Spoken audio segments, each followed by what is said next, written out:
स्वप्नाली, तुम्ही बघत आहात आपले बदलापूर. आपण दुपारच्या सुमारास बघितलं 1 तासांपूर्वी अय्यंगर बेकरी याच ठिकाणी जे आहे किचनमध्ये आरोग्याची निगडीत अत्यंत धक्कादायक प्रकार जो आहे तो आपल्याला पाहायला मिळाला. अनेक आपण व्हिडिओज बघतो ज्याच्यामध्ये उंदीर जे आहेत ते देखील खारी असतील, केक असतील त्यांच्यावरती सुद्धा आपल्याला पाहायला मिळत आहेत.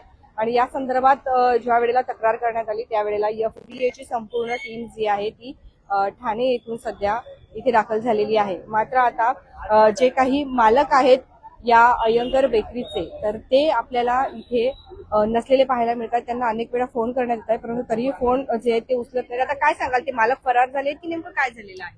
ऍक्च्युली काय झालं, सकाळी जेव्हा संगीताताईने या बेकरीवर आली आणि या बेकरी सर्व केक वगैरे तिला समजलं की असा असा प्रकार चालू आहे, हायजीनच्या विषयी काही तक्रारी आहेत, काही ग्राहकांच्या तक्रारी आहेत. त्या टायमाला इथला जो स्टाफ होता त्यांनी लॉक लावून शटर खाली घेऊन ते लोक निघून गेले. ऍक्च्युली आज बदलापूर मधल्या अय्यर बेकऱ्या ना संपूर्ण बंद आहेत. मला वाटतं आता तिथं मॅन्युफॅक्चर होतं ते पण त्यांचं बंद आहे.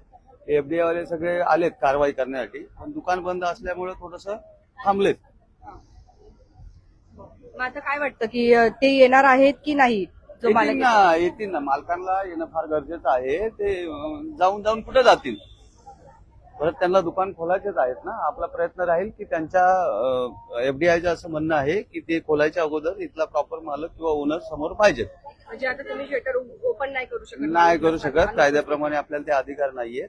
एफडीआयचे अधिकारी आहेत. आपण 5-10 मिनिटं वाट बघू, नाही तर मग पोलीस स्टेशनला पंचनामा करून सगळेच शॉप बंद केलेत का त्यांनी? आज मला वाटतं बदलापूरचे सर्वच बंद आहेत. त्यांनी आपण बघतोय की कारवाई नंतर सगळे शॉप जे ते बंद केले. एफडीएची टीम जी आहे ती इथे सध्या दाखल झालेली आपल्याला पाहायला मिळते आहे. तुकाराम मुंढे यांच्या टीम जी आहे ती बदलापूर शहरामध्ये आलेली आहे. अय्यंगर बेकरी जिची आपण सकाळच्या सुमारास बघितलं होतं, बदलापूरमधील काही समाजसेवक आणि त्यांनी जे आहे या ठिकाणी त्यांच्या किचनमध्ये धाड टाकली होती आणि त्यावेळेला त्यांनी बघितलं की कशा पद्धतीची अस्वच्छता जी आहे ती बेकरीमध्ये त्यांना दिसून आली. त्यानंतर त्यांनी वरती तक्रार केली आणि त्या तक्रारीच्याच पहिले आपण जर बघितलं तर संपूर्ण जे काही शॉप आहेत अय्यंगर बेकरीचे ते बदलापूर शहरातील आता बंद करण्यात आलेले आहे आणि ते मालकानेच बंद केले. मॅडम, आता काय करणार आहात? खरं तर मूळ मालक जो आहे त्याची आपण सकाळी वाट बघत होतो आणि आजही आता दुपारचे जवळपास 3:30 होत आले, अजूनही त्याचा पत्ता नाहीये. फोन तो उचलत नाहीये आणि फोन उचलल्यानंतर रिंग झाल्यानंतर त्याची फोन कट करतोय, फोन स्विच ऑफ करतोय. आणि खरं पाहायला गेलं तर हे खूप चुकीचं आहे. म्हणजे त्याच्या मागे कोणतरी मोठी व्यक्ती असतील त्याच्याशिवाय त्याची एवढी हिंमत होत नाहीये. परंतु आम्ही सुद्धा ठरवलेलं आहे की अय्यंगर बेकरीचा मालक जोपर्यंत इथे येत नाही त्याच्यावर कारवाई होत नाही किंवा ही अय्यंगर बेकऱ्या बंद तर केलेल्या आहेत, त्याचे कर्मचारी तर स्वतःहून गायब झालेले आहेत, तोपर्यंत आम्ही हे जे दुकान आहे हे दुकान सुद्धा आम्ही चालू होऊन देणार नाही. मॅडम, या दुकाना व्यतिरिक्त बाकीचे जे काही केक शॉप आहेत त्यांचे अय्यंगर बेकरीचे ते ठिकठिकाणचे सगळे बंद करण्यात आले अशी माहिती मिळते. कदाचित त्यांनी घाबरून बंद केले असतील.